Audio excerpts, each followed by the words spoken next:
Hai, welcome back to Story Criminal Tale. Kali ini Mimin akan bawakan cerita yang super duper aneh, tapi dari kasus nyata.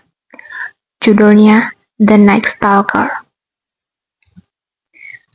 Teror psikopat yang menghantui California di pertengahan tahun 1980-an. Kala itu, warga California hidup dalam ketakutan yang nyaris tak masuk akal. Sebab seorang pria bertopeng masuk ke rumah-rumah secara acak, membunuh, memperkosa, dan menyiksa korbannya tanpa ampun. Penasaran kan gimana kelanjutan ceritanya? Yuk, nggak usah berlama-lama lagi, langsung aja kita ke ceritanya.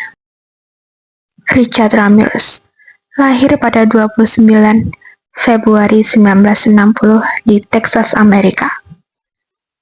Ayahnya bernama Ruth Ramirez, berimigrasi dari Meksiko, dan ibunya bernama Julian Ramirez, naturalisasi dari Colorado.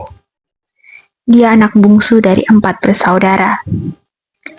Pola asuh Richard semasa kecil tidak sama sekali seperti anak pada umumnya, karena dia memiliki masa kecil yang miskin, yang meliputi kekerasan fisik dan penggunaan narkoba sejak dini. Ia tumbuh sebagai penyendiri. Ketika ia duduk di kelas 5, diketahui bahwa dia menderita epilepsi. Kemarahan, perkelahian, dan perilaku menyimpang mulai muncul. Nilai sekolah mulai menurun pada usia 10 tahun. Ia mulai menghabiskan malam di kuburan, penasaran dengan pikiran-pikiran gelap, dan menghisap ganja. Richard bukan hanya pembunuh biasa.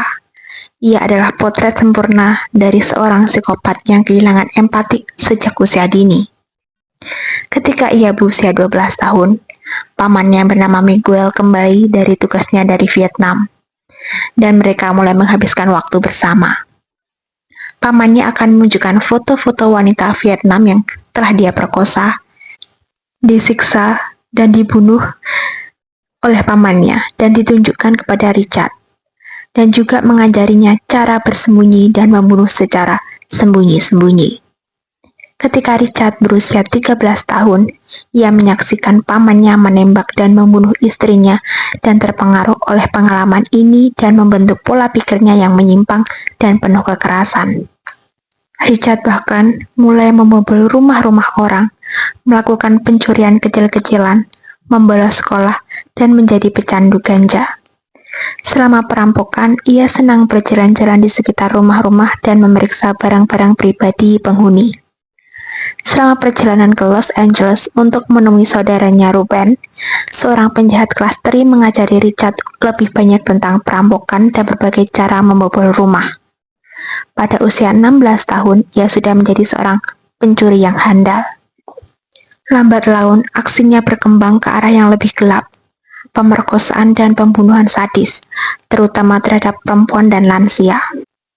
Yang membuatnya lebih mengerikan adalah cara dia memilih korban. Tidak ada pola spesifik. Ia menyerang rumah-rumah secara acak, tak peduli usia, ras, atau kondisi korban. Semua orang berpotensi menjadi target utamanya. Itulah yang membuatnya begitu sulit ditangkap. Pada tahun 1984 hingga 1985, lebih dari 13 orang dibunuh. Puluhan lainnya diserang, dan lusinan rumah dimasuki secara paksa. Beberapa korban mengalami penyiksaan terlebih dulu. Richard bahkan meninggalkan simbol-simbol satanik di TKP, tanda dari obsesi ritualnya. Dalam salah satu kasus, Richard membunuh seorang suami dengan tembakan di kepala, lalu memperkosa istrinya selama berjam-jam. Memaksa wanita itu bersumpah setia pada Satan. Semua dilakukan dengan ketenangan yang mengerikan, lalu ia kabur seperti bayangan. Namun akhirnya, polisi berhasil menemukan jejak sidik jarinya dari sebuah kendaraan curian. Wajahnya kemudian dipublikasikan, dan disinilah cerita psikopat mencapai akhir klimaksnya. Pada 31 Agustus 1985, Richard dikenali oleh beberapa warga di Los Angeles. Mereka mengejarnya, memukulinya, dan menahannya hingga polisi datang. Polisi yang menebar teror selama lebih dari 1 tahun akhirnya ditangkap, bukan oleh aparat, melainkan oleh rakyat yang resah akan perbuatannya. Proses pengadilannya menjadi sorotan besar. Richard tampil dengan simbol pentagram satanik di tangan yang bertuliskan, "Hai Satan." Ia terlihat tak menyesal, bahkan tersenyum saat detail pembunuhan sadisnya dibacakan di hadapan umum. Kemudian, di tahun 1989, ia dinyatakan bersalah atas 13 pembunuhan, 5 percobaan pembunuhan, 11 pemerkosaan, dan 14 perampokan. Dijatuhi hukuman mati. Namun, seperti banyak kasus di Amerika, ia terlebih dahulu menjalani masa tahanan yang panjang hingga kematiannya.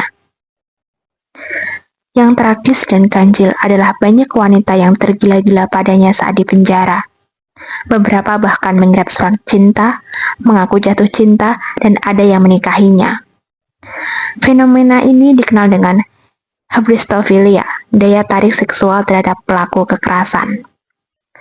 Richard Ramirez akhirnya meninggal di penjara pada tahun 2013 karena komplikasi penyakit liver.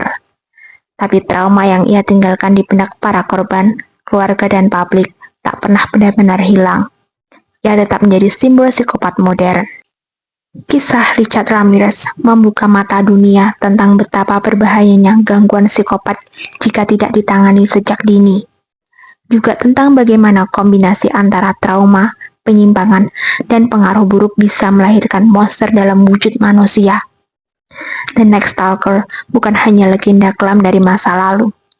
Dia adalah pengingat bahwa kejahatan paling mengerikan bisa datang tanpa peringatan.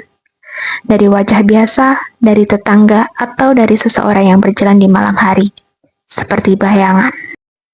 So, itu aja alur cerita dari kisah Richard Ramirez, si The Next Stalker. Jangan lupa like, komen, subscribe, dan dinyalain lonceng ceritanya. Supaya lain kali kalau Mimin upload video terbaru, kamu menjadi orang yang pertama kali tahu. So, next time di video selanjutnya. Bye-bye. Tschüss. Ciao.